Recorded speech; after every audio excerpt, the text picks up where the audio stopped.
Latest development as far as the Unnao rape case is concerned, the survivor has reacted to CBI's move of moving the Supreme Court challenging the Delhi High Court order of suspending the life sentence and also convict Kuldeep Singh Sengar and granting him bail.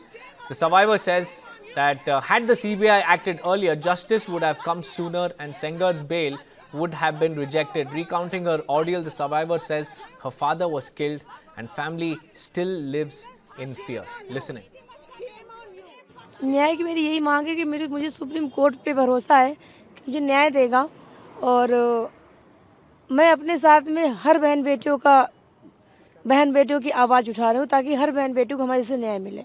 अगर ये चीज़ पहले करती तो मुझे न्याय मिलता, उनकी bell खारिज होती ताकि हमारे साथ उन्होंने गलत किया, रेप किया, उसके बाद मेरे पिता को मार दिया, परिवार की सुरक्षा हटा दी, पैरोकारों की गवाहों की सुरक्षा हटा दी, जो मेरे केस में खास इम्पोर्टेंट जमानत ले रखा है उनको खतरा बना हुआ है हर तरीके से।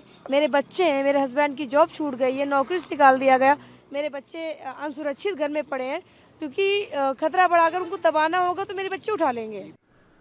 Viewers, 5 days since the Delhi High Court suspended Sengar's life sentence, the survivor, who was a teenager when the heinous crime took place, continues to fight a lone and an exhausting battle for justice.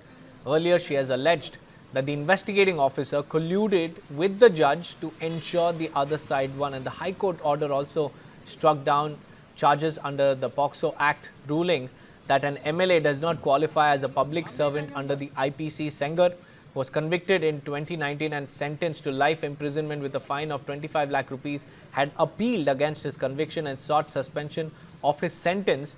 While he has been granted bail in the case, he remains in jail in a separate murder case. Meanwhile, protests have erupted outside Jantar Mantar, with supporters of survivor clashing with groups backing Sengar. Listen in to those activists. लगता है उनको कोई treatment करवा दीजिए उनका कि जो वो कह रही हैं कि कुलदीप सिंह सेंगर को सपोर्ट करो और इस पे राजनीति, और इस पे क्या राजनीति हो रही है आप मुझे बताइए ना। एक पीड़िता को न्याय दिलाना क्या राजनीति है? शर्म आनी चाहिए कि मुझे एक महिला के साथ ऐसे बोलना पड़ा। और हम और आप समझेंगे ना क्या होता है महिला की पीड़ा, उसके साथ गैंग रेप हुआ, उसके साथ रेप हुआ, क्या क्या नहीं हुआ उसके साथ। तो उसके बाद अगर आएगा तो मैं सवाल पूछूंगी कि आप किस मुद्दे पर यहाँ आई है, क्योंकि वो देख देख के वो परेशान हो रही है। उन्हें नहीं समझ में आता इस तरह के लोगों से कैसे डील किया जाता है। Viewers, it's not just the protesters or activists, even voices from the sporting community, including athlete Vinesh Phogat, have questioned why convicts in heinous crimes such as the Unnao rape case are being granted relief, while political leaders from the Congress have accused the government of failing to protect women and allowing powerful individuals to escape accountability. एक विशेष जाति और कुछ परिवारों से ही जजेज बनाए जाते हैं, तो यह कहना कि ये इंडिपेंडेंट है, ऐसा नहीं है कि हर जजमेंट इंडिपेंडेंट है। जजमेंट को प्रभावित किया गया है। और दया शंकर सिंह जो मंत्री हैं उत्तर प्रदेश में, योगी के सरकार में मंत्री हो, वो कुलदीप सेंगर का समर्थन करते रहे। और ब्रिजभूषण सिंह जो पहलवान लड़कियों ने जो उन्होंने आरोप लगाया था, वो समर्थन कर रहे हैं। ये हालत है और भारतीय जनता पार्टी ने कोई उनके खिलाफ भी कार्रवाई नहीं किया। Viewers, activists and opposition leaders have questioned the relief for convicts in heinous crimes, once again raising a troubling question: is justice truly equal, or does power still decide the outcomes of every such crime and every such case that is before the judiciary?